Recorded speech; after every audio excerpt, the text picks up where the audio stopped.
You know how everyone says dividend ETFs are the safe, reliable way to invest? Well, I've spent years analysing every Australian ETF on the ASX, and it turns out most Aussie dividend ETFs have been quietly underperforming the market by 1.5% to 2.6% per year over the last decade compared to the ASX 200 Total Return Index. Now, before you click away thinking I'm just another guy bashing dividends, I'm not anti-dividend. They do make sense for some investors, but after 20 years as a financial advisor, I've seen the mistakes people make with dividend ETFs over and over again, and I've seen what works and what doesn't in the Australian market. In this video, I'm going to show you exactly why the most popular dividend ETFs have been systematically underperforming, the hidden sector concentration that's costing you returns, how the tax system actually works with dividend ETFs, and the situations where dividend ETFs actually make sense. Part 1. Performance. Let's start with what really matters, performance. And I'm not talking about yield, I'm talking about the total return, because that's what actually matters for building wealth. Russell High Dividend Australian Shares ETF, RDV, that has a 10-year total return of 8.15% per annum. Pretty decent, right? Well, the ASX 200 Total Return Index over the same period was 10.11% per annum. That's nearly 2% per year you've been giving up. Over 10 years, that's the difference between 100,000 becoming 219,000 versus 262,000. That's 43,000 you've left on the table chasing dividends. But it gets worse. The Spider MSCI Australian Select High Dividend Yield ETF, SYI, returned 8.61% versus the same 10.11% benchmark. The iShares S&P ASX Dividend Opportunities ETF, IHD, just 7.5% per annum. The first thing most Aussie investors get wrong is they confuse yield with total return. Yield feels good because you get cash in your pocket every quarter, but wealth only cares about total return. So why are these dividend ETFs consistently underperforming? The answer lies in how they're constructed. Part 2, the dividend myth. The truth is, dividends are a policy choice, not a guarantee. Boards can cut them. During downturns, company boards protect balance sheets first. Payouts get slashed, and high-yield ETFs feel it immediately. Remember, these companies aren't paying dividends out of the goodness of their own hearts. They're returning excess capital they can't reinvest at a high enough rate. And when you receive a dividend, you're just taking part of your total return in cash, not creating new wealth. The stock price typically drops by the dividend amount on the ex-dividend date. It's not free money, it's just a different way of accessing your return. Here's an example on the daily chart of the Russell High Dividend Australian Shares ETF, RDV. You'll see a small step down around each exit dividend date, like 30 September 2024, 31st of December 2024, 31 March 2025, 30 June 2025, and 30 September 2025. These dips align closely with RDV's declared distributions. While the drop doesn't always match the dividend amount exactly, liquidity, macro moves, and order flow can mask it. The accounting is inescapable. The stock or fund is worth less once the cash is paid out. Part 3, what about franking credits? And let's talk about the tax reality. Everyone gets excited about franking credits, but franking credits are tax offsets, not extra cash. They can be good for retirees and self-managed super funds in lower tax brackets, but are often neutral or even negative for high-income earners. If you're in the accumulation phase, paying tax on dividends and losing the compounding effect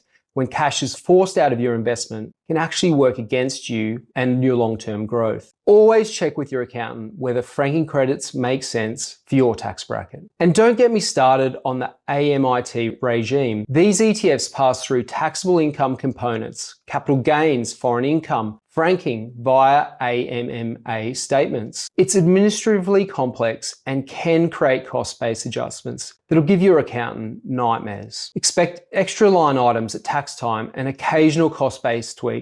Manageable, but not passive income. Part 4. The methodology problem. Most dividend ETFs rely on forward yield screens. Take Vanguard's VHY. It tracks the FTSE Australian High Dividend Yield Index, which uses broker dividend forecasts to select above market yield payers. On paper, that sounds smart, but in practice, it's pro-cyclical. You end up buying companies that just printed strong earnings and are expected to keep paying. The fund then reviews constituents on a semi-annual cycle, so momentum and regime shifts can pass bypass you until the next rebalance. By the time a company finally qualifies, a large slice of the price appreciation is often behind you. Forward yield screens favour mature, cash-rich companies and systematically underweight low or zero dividend growers, such as tech. When market leadership rotates towards earlier stage growth, the screen won't fully catch it until the next semi-annual review, if at all. These funds are structurally pro-income, not pro-innovation. Even worse, these screens can become value trap magnets. Sometimes a big yield is just the market yelling, "Danger."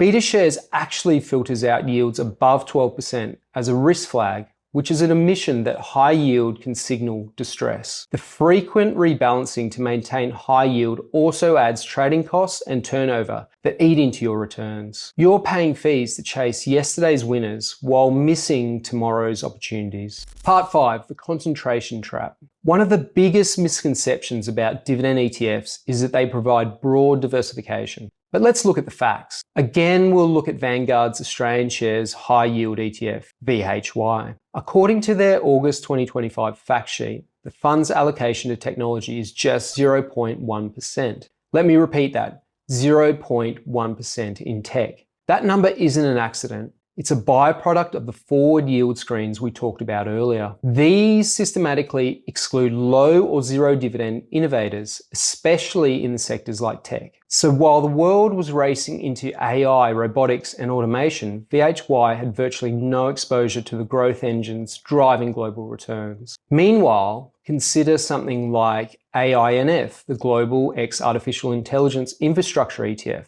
which has returned around 25% since mid-July 2025, or DRGN, the China Tech ETF, which is up 29% over the same period. These are the kind of trends I cover every week in my macro ETF newsletter, and you can try it free for 4 weeks with the link below. But here's the core issue. Dividend ETFs aren't just underweight the winners, they're structurally tilted toward the past. VHY's portfolio is dominated by financials, 39.5%, materials 20.7%, and energy 10.8%. That's not diversification, that's a snapshot of the Australian economy. And the problem gets worse when you add home bias. Most Aussie dividend ETFs are Australia only, so you're doubling down on a concentrated economy and calling it diversified. Australia makes up just 2% of global market cap. The US alone accounts for around 50%. If your dividend ETF is entirely domestic, you're not diversified. You're overexposed to a narrow, resource-heavy market while the rest of the world is accelerating into the future. So while your portfolio sits with 0.1% in tech, the world is transforming,